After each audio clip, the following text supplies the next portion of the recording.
मैं Dilip Jain, lecturer government senior secondary school Saranikheda Dholpur. आज हम 12th क्लास का एक टॉपिक है मैट्रिक्स, उसके बारे में डिस्कस करते हैं। एक्चुअली मैट्रिक्स का उद्देश्य क्या है, इसकी उपयोगिता क्या है, किस तरीके से मैट्रिक्स को व्यक्त करते हैं। तो एक महान गणितज्ञ थे आर्थर कैली, उन्होंने बताया कि रैखिक समीकरण निकायों को हल करने के लिए एक बहुत आसान सी संकल्पना प्रस्तुत की, जिसे मैट्रिक्स के नाम से हम जानते हैं। वैसे तो इसका उपयोग आजकल बहुत ज़्यादा होता है। कंप्यूटर के लिए जो स्प्रेडशीट प्रोग्राम तैयार किया जाता है, उसमें मैट्रिक्स का बहुत उपयोग होता है, जिससे हम बजट तैयार करते हैं। भौतिक जो संक्रियाएं हैं उनको सॉल्व करने में किया जाता है। तो खैर, आइए मैट्रिक्स क्या है इसके बारे में अपन देखते हैं।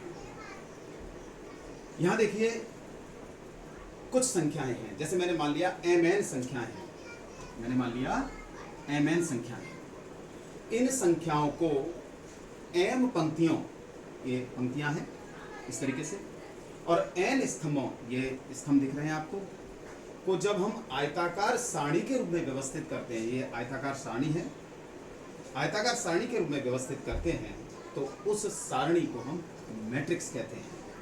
अब यहाँ देखिए, ये मैंने कुछ संख्याएं ले ली हैं और इनमें आप देख सकते हैं कि ये पंक्ति के रूप में लिखी हुई है, ये पंक्तियां हैं।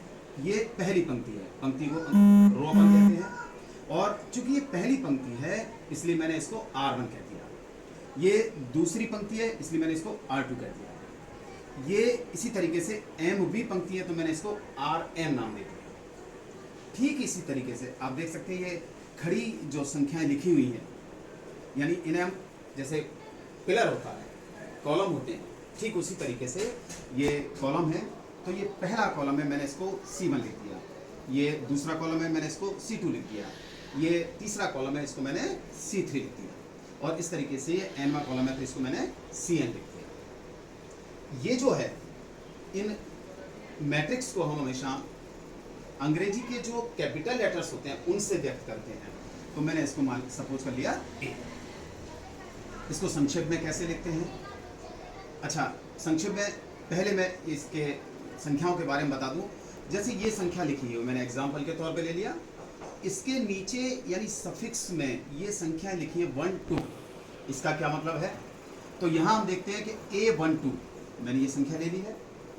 पहली जो संख्या लिखी हुई है 1, ये रो को व्यक्त करती है, रो यानी पंक्ति। ये दूसरी जो संख्या है वो कॉलम को व्यक्त करती है, कॉलम यानी स्तंभ। तो इसका मतलब क्या हो गया कि ये जो A12 है संख्या, ये पहली पंक्ति और दूसरे स्तंभ का संख्या है, पहली पंक्ति और दूसरे स्तंभ की संख्या है। असल में मैट्रिक्स में ये जो संख्याएं होती हैं, इन्हें हम मैट्रिक्स के अवयव कहते हैं, अवयव यानी एलिमेंट्स। तो ये मैट्रिक्स के अवयव हो गए, यानी A12 मैट्रिक्स का अवयव है जो पहली पंक्ति और दूसरे स्तंभ में है। तो जब हम इसे संक्षेप में कैसे लिख सकते हैं? A = small a I j। I यानी पंक्ति को व्यक्त कर रहा है, J यानी स्तंभ को व्यक्त कर रहा है। IV पंक्ति और JV स्तंभ का अवयव है। अब आती है मैट्रिक्स की कोटि की बात। मैट्रिक्स की कोटि क्या होती है? जब किसी मैट्रिक्स में, जैसे इसी मैट्रिक्स की बात करें हम, इस मैट्रिक्स में m पंक्तियां हैं, कैसे 1 2 और इस तरीके से डॉट डॉट डॉट, ये m भी पंक्ति है। ये जो m लिखा हुआ है ये पंक्ति को बता रहा है, और इसमें ये जो लिखे हुए हैं 1 2 3 और डॉट डॉट n यानी कॉलम है, यानी इसमें n स्तंभ है।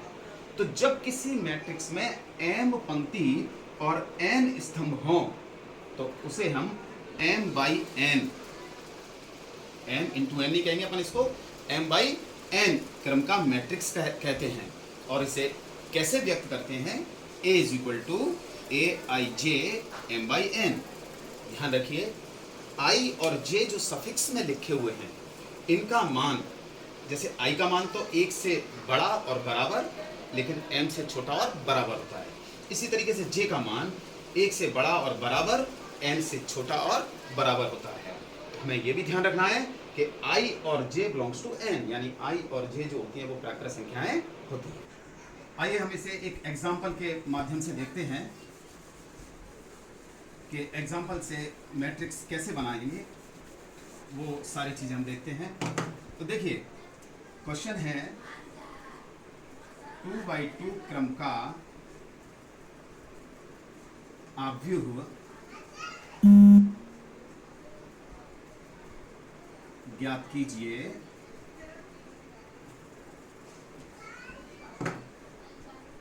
a is equal to a i j ज्ञात कीजिए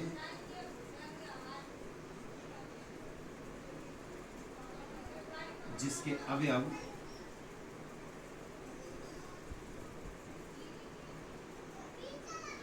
ए i j is equal to 2i minus j से दिए जाते हैं। तो सबसे पहले एक 2x2 क्रम का मैट्रिक्स बनाएंगे। कैसे? Solution a is equal to a i j, 2x2 क्रम का अपन को मैट्रिक्स बनाना है। कैसे बनाएंगे? आई A11 A1 यानी दो पंक्तियां और दो स्तंभ लेने हैं, A21 A22, ये 2x2 क्रम का मैट्रिक्स हमने बना दिया। अब इसके लिए इन A11 A12 A21 A22 के मान हम ये जो दे रखा है कि अवयव ये है, इसकी सहायता से निकालेंगे। तो क्या दिया है अपन लिख सकते हैं, given a i j is equal to 2i minus j. इस ए आई जे यानी सफिक्स में जो लिखे हुए हैं इनमें हम यहाँ से मान रखेंगे, जैसे A11 यानी i is equal to 1 j is equal to 1। तो रखते हैं जब i is equal to 1 j is equal to 1, A11 कितना आ गया 2, यहाँ रखेंगे i की जगह 1 और j की जगह 1, कितना मान आ गया 1, 2 1 2 2 2 में से क्या तो 1। इसी तरीके से इसका मान निकालने के लिए i इज इक्वल टू 1 और j इज इक्वल टू 2 रखेंगे, i is equal to 1 j is equal to 2, इसमें रखना है अपन को। तो A12 माइनस 2 कितना आ गया, 2 का 1 से multiply 2 minus 2 is equal to 0। अब हमें A21 का मान निकालना है। तो यहाँ i इज इक्वल टू 2 और j is equal to 1 substitute करेंगे इसमें। तो A21 2 इंटू 2 माइनस 1, 2 इंटू 2 4, 4 में से बन गया तो 3। इसी तरीके से A22 की वैल्यू के लिए a is equal to 2 j is equal to 2, 2 into 2 minus 2 कितना गया 2 2 4, 4 में से 2 गया तो 2। इसे हम इस मैट्रिक्स में इनकी सारी वैल्यूज को रख देंगे। तो कितना आ जाएगा हमारे पास 1, A11 की वैल्यू 1, A12 की वैल्यू 0, A21 की वैल्यू 3 और A22 की वैल्यू 2। इस तरीके से हमें एक 2x2 क्रम का मैट्रिक्स प्राप्त हो गया और यही आपका आंसर है।